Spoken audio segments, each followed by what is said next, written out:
Jadi begini ya. Jadi fakta yang saya tahu yang pertama itu terkait menyangkut masalah putusan memori kasasi, saya diserahkan langsung oleh almarhum Aloysius Bukilebina dalam kaitan dengan saya sebagai kuasa hukum di tingkat peninjau kembali pada saat itu.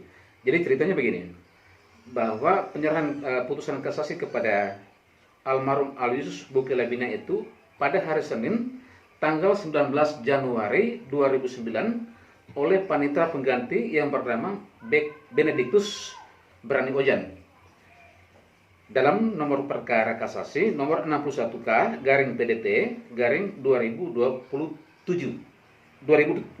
kami revisi 2007. Pada bulan Juli tahun 2009, setelah putusan kasasi itu, di bulan Juli 2009 kami didatangi oleh salah satu keluarga dari Aloysius Bukilebina meminta jasa dalam kaitan dengan perkara di tingkat PK. Nah, setelah itu di tanggal 2 Juli 2009 kami sebagai kuasa hukum yang diminta untuk sebagai lawyer di tingkat PK, kami menandatangani surat kuasa. Itu pada tanggal 6 Juli. Tanggal 6 Juli 2009, kemudian surat kuasa kami dilegalisir dan didaftar di kantor Pengadilan Negeri Larantuka dengan nomor 11 garing SK PDT titik G garing 2009 garing PN Larantuka tanggal 6 Juli 2009. Itu surat kuasanya saya di tingkat peninjauan kembali. Nah, artinya bahwa dengan adanya surat kuasa yang diberikan kepada saya di tingkat PK, almarhum juga menyerahkan kepada saya waktu itu dengan putusan memori kasasi. Karena untuk membuat memori PK, dasarnya adalah putusan memori kasasi. Kalau tanpa ada putusan memori kasasi, kami sebagai kuasa hukum tidak mungkin buat memori peninjauan kembali. Nah, setelah itu, sebelum kami membuat menyusun memori kasasi, memori peninjauan kembali, kami coba bertatap muka langsung dengan almarhum dan mencari tahu, menggali data tentang objek yang disengketakan sekarang ini. Nah, dalam penuturan almarhum, dia mengatakan bahwa objek yang disengketakan itu pembebasan oleh pihak Pemda pada tahun 1974. Nah, pada tahun 1974 itu almarhum tidak ada di Larantuka. Yang ada di Larantuka adalah istrinya. Menurut penyampaian almarhum bahwa pada saat itu dari sekian banyak orang termasuk almarhum juga, istrinya almarhum itu dipaksa oleh pihak pemerintah pada waktu itu. Dan itu semua tertuang dalam kami punya memori PK. Artinya bahwa memori PK yang kami buat itu acuannya adalah keterangan dari pihak almarhum sebagai pemberi kuasa kepada kami. Jadi pada saat itu almarhum memberikan yang pertama putusan memori kasasi, ada beberapa data yang secara lisan almarhum sampaikan kepada kami, dan juga ada beberapa dokumen yang disampaikan almarhum kepada kami, yaitu surat pembayaran uang imbalan jasa tanah tanaman bagi para pemilik penggarapan tanah di tanah Kimpraswil tingkat 2 Flores Timur di Batu Ata, Desa Pukentobi Wangenbau. Jadi saya mau tegaskan kembali bahwa ini daftar nama-nama orang yang pembebasan tanah oleh pihak pemerintah pada tanggal 17 Mei 1977. Termasuk di dalamnya ini adalah nama almarhum juga ada. Sempat saya sampaikan kepada almarhum pada waktu itu, Om, kalau daftar nama ini Om punya ada, menjadi pertanyaan saya, kenapa Om minta lagi ganti rugi? Ya, disampaikan Om pada waktu itu pada saya bahwa pada saat penyerahan ganti rugi itu, pembebasan tanah ini, almarhum tidak ada di lokasi, tidak di Larantuka, karena beliau berada di tanah perantauan, yaitu di Irian. Menurut beliau pada saat itu istrinya ada, tetapi beliau sampaikan bahwa istrinya dipaksa dan diancam, bahkan diancam bahwa istrinya itu adalah orang PKI. Menurut beliau pada akhirnya istrinya menyetujui. Nah, dari semua keterangan dari almarhum itu kami tuangkan dalam memori peninjauan kembali.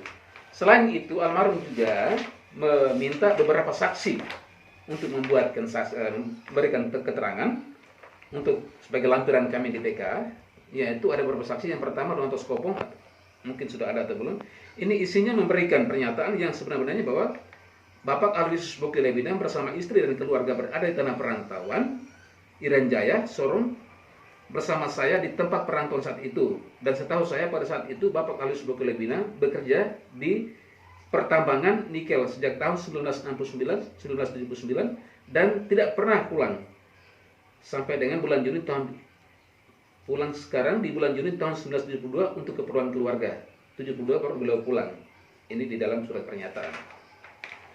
Nah, dari sekian pernyataan ada 45 orang yang memberikan keterangan lewat surat tertulis yang menyatakan bahwa pada saat ganti rugi tanah itu almarhum tidak ada di tempat. Nah, walaupun seperti itu, memori PK peninjauan kembali yang kami ajukan pada Mahkamah Agung, yang pada akhirnya almarhum dari pihak PK, hakim PK menolak putusan PK, yang menolak atas pengajuan permohonan peninjauan kembali oleh Aloysius Bokelebina. Ini putusan juga ada. Jadi rujukan putusan 709, 703 ini adalah merupakan dasarnya pada putusan memori kasasi. Jadi kalau tanpa adanya memori kasasi tidak mungkin ada PK. Jadi kami adalah saksi yang menerima langsung putusan memori kasasi dari pihak almarhum. Nah, saya mau jelaskan sedikit terkait menyangkut masalah putusan ini. Jadi putusan memori kasasi menurut penyampaian almarhum kepada kami pada waktu itu, pada saat dari pihak panitera mengantarkan putusan ke rumah, almarhum pada waktu itu dalam kondisi yang sakit yang sangat kritis. Nah, pada akhirnya putusan memori kasasi itu dari pihak panitera memberikan kepada salah satu keluarganya. Selang beberapa bulan kemudian almarhum sembuh dari sakit, baru diberikan putusan memori kepada kasasi itu kepada almarhum. Nah, setelah putusan memori kasasi itu diberikan kepada almarhum, terus almarhum menyuruh salah satu keluarganya bertemu dengan saya di rumah saya untuk minta bantuan melanjutkan perkara ini ke tingkat PK. Dan setelah bertemu dengan saya menyetujui. Saya langsung bertemu dengan beliau di rumahnya pada saat beliau masih duduk di kursi roda, dan beliau minta saya untuk membuatkan surat kuasa, lalu beliau tanda tangan, dan mulai saya menyusun memori peninjauan kembali. Dan memori peninjauan kembali itu pendasaran saya ada pada putusan dari memori putusan kasasi dari Mahkamah Agung. Untuk sementara seperti itu. Tapi artinya bahwa PK yang diajukan waktu itu sudah ditolak ya. Dan artinya kalau ditolak berarti secara otomatis Pemda sebagai pemilik lahan itu, permasalahan itu ya. Jadi yang digugat mereka adalah dasar hukum mulai dari PT, PN sampai kasasi dan gugatan ganti rugi. Sampai di PK juga kita masih alurnya pada gugatan ganti rugi. Nah, di putusan PK itu di 703 dia mengatakan menolak permohonan peninjauan kembali dari pemohon peninjauan kembali Aloysius Bokelebina tersebut, menghukum peninjauan kembali penggugat untuk membayar biaya perkara dalam pemeriksaan peninjauan kembali sebesar Rp2.500.000. Jadi artinya bahwa terhadap PK ini dia membatalkan dengan adanya putusan PK, maka apa yang dipersoalkan, apa yang dibuat oleh pihak Aloysius Bokelebina itu dianggap tidak terkabulkan semuanya. Ya. Jadi dasar dari PK berdasarkan pada memori kasasi, pada putusan kasasi. Putusan kasasi itu juga menolak putusan PN, menolak putusan PT. Nah, dari putusan kasasi oleh Aloysius Bokelebina meminta kami untuk mengajukan PK. Putusan PK juga dia menolak permohonan yang diajukan oleh Aloysius Bokelebina. Intinya di putusan di memori PK itu kami membantah terhadap putusan kasasi. Akan tetapi permohonan peninjauan kembali di tingkat Mahkamah Agung dalam kaitan dengan PK ini juga ditolak oleh pihak Mahkamah Agung. Menurut hakim DPK mengatakan bahwa apa yang diputuskan oleh pihak hakim kasasi adalah sudah benar. Baik, artinya tuntutan ganti rugi dari pihak almarhum Aloysius Bokelebina ini menurut abang seperti apa? Ini hari ini kan mereka menuntut Pemda tetap melakukan ganti rugi itu. Sementara keputusan semua itu kan waktu abang mereka mengajukan untuk ganti rugi itu kan sampai di mahkamah kan semuanya ditolak. Seperti apa tanggapan abang? Sehingga saya mengatakan seperti ini, bahwa dasar gugatan mereka adalah permohonan ganti rugi. Di PN dikabulkan, di PT dikabulkan, di kasasi ditolak, di PK juga ditolak. Artinya bahwa dalam konteks persoalan tanah ex Kimpraswil ini terkait gugatan permohonan permintaan ganti rugi dari pihak almarhum Aloysius Bokelebina dan keluarganya, ya jelas tidak bisa karena memang Pemda dalam posisi yang menang. Karena gugatan mereka adalah gugatan ganti rugi. Nah, sementara putusan terakhir final dari putusan ini sudah ditolak oleh pihak Mahkamah Agung. Artinya bahwa apa yang diminta dituntut oleh mereka tidak bisa lagi. Karena yang kita butuhkan adalah putusan dari pihak Mahkamah Agung sampai ke tingkat yang akhir. Dari pihak PK juga seperti itu. dari pihak apa namanya Mahkamah Agung tingkat kasasi maupun Mahkamah Agung di tingkat PK, dua-duanya menolak. Jadi apa yang diharapkan oleh pihak almarhum Aloysius Bokilebina, saya pikir ya faktanya kita mengatakan bahwa tidak bisa karena dalam posisi istri, lebih tegasnya saya mengatakan bahwa dalam kaitan dengan persoalan Pemda sudah menang. Baik Bang, satu lagi Bang, itu terkait putusan MA itu, menurut mereka bahwa mereka sedikit meragukan keabsahan dari keputusan MA itu sendiri. Menurut Abang seperti apa? Ya, dari melihat dokumen yang ada. Jadi begini, keraguan terhadap sebuah putusan kasasi, saya pikir itu sangat gimana, aneh bagi saya ya. Karena saya satu orang yang menerima putusan memori kasasi itu langsung dari Aloysius Bokilebina. Itu putusan di kasasi itu putusan nomor 61 K garing PDT garing tahun 2027. Nah, putusan ini almarhum menyerahkan langsung pada saya karena almarhum minta saya untuk sebagai kuasanya untuk mengajukan permohonan PK. Jadi putusan memori PK saya punya ini acuannya pada memori kasasi, putusan kasasi. Kalau tidak ada putusan kasasi, saya tidak mungkin buat memori PK. Artinya bahwa PK kita musuhin bagaimana kalau tidak ada pendasarannya. Jadi di memori PK-nya saya, acuannya saya pada putusan memori kasasi. Nah, jelasnya bahwa memori kasasi itu ada di pihak Aloysius Bokilebina dan saya terima langsung dari almarhum. Baik. Ada lagi Bang? Mungkinnya waktu kongres pers mereka ada itu kemarin itu kan mereka sempat di pengadilan negeri ketika para pihak bertemu di situ, katanya ada salah satu pihak yang dilibatkan juga dan itu pihak itu sebagai apa namanya istilahnya juru bayar. Jadi dalam atau entah itu mediasi atau apa, si oknum yang ditugaskan sebagai juru bayar itu mengaku bahwa dia tidak bayar. Itu juga jadi salah satu mereka punya hadir juga. Entah kemarin atau persisnya, tapi mereka bilang juru bayar itu mengaku bilang uang itu tidak diberikan pada saat di pengadilan. Jadi itu juga salah satu, jadi mereka punya alat untuk mereka tetap bersikukuh gitu. Kalau saya langsung dari almarhum menerjemah menyampaikan langsung kepada saya bahwa di tahun 70-an pembahasan ganti rugi dengan beberapa orang itu almarhum diwakilkan oleh istrinya pada waktu itu. Almarhum Aloysius Bokilebina dia tidak ada di tempat, dia ada di Iran pada waktu itu.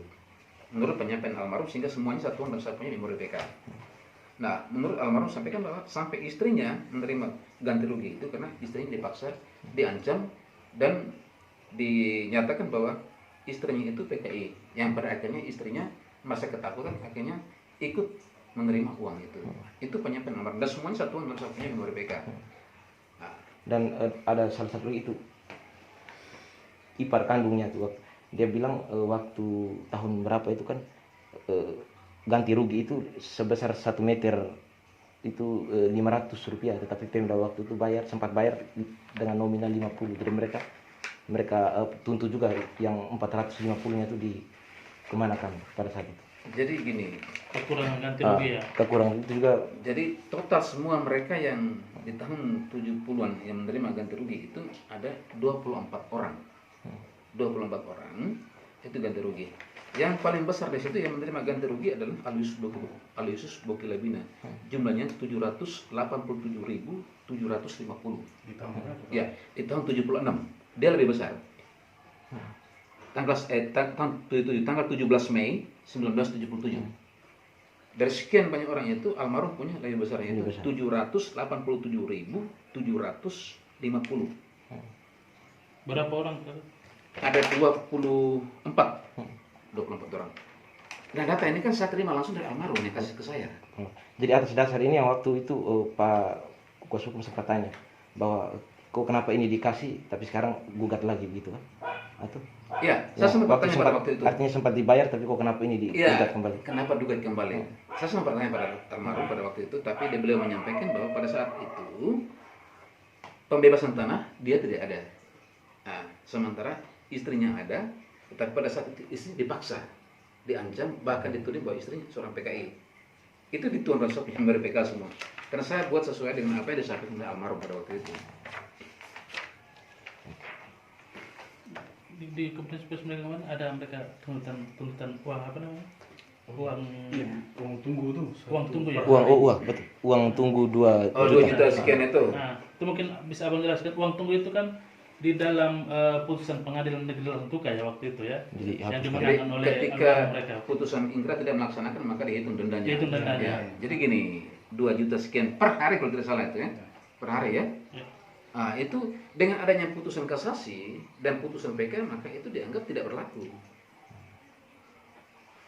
Jadi uang apa namanya, uang istilah kami bilang, ketika tidak menjalankan putusan semenjak putusan ini ingkrah, maka dilaksanakan uang paksa namanya, uang paksa. Nah, itu dengan adanya putusan kasasi dan putusan PK yang menolak gugatan mereka punya, maka tuntutan itu juga dianggap tidak terpakai, gugur dengan sendirinya. Karena dia kan satu kesatuan. Ya. Kalau gugatan yang dinyatakan ditolak, maka semua tuntutan yang tercantum di dalam apa namanya petitum mereka punya ditolak semuanya. Kasih. Cukup ya? Panjang lengkap sekali. Sudah. Sesuai. Ada kan